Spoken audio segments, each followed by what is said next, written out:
քաղաքական ուժերը փորձեն միավորվել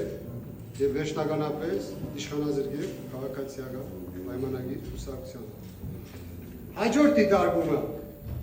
իշխող ուժի պատգամավորներից հոխորտում են, չգիտեմ ինչի համար, թե ներդրումներ բերեք, ուր է ներդրումները, հարգելիներս,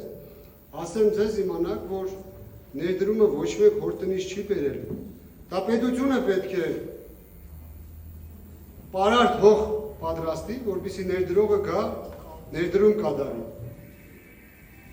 Եթե իրեն թվում է, որ կարող է նման բամբասանքի միջոցով ցույց տալ, որ Գյումրիում ճգնաժամային կառավարում է, սխալվում է։ Բազմիցս ասել ենք, որ 15 միլիոն դոլար բյուջեով, պլյուս մինուս, չենք կարողանալու Գյումրիի ճակատից մաքրել աղետի կոդի պիտակը։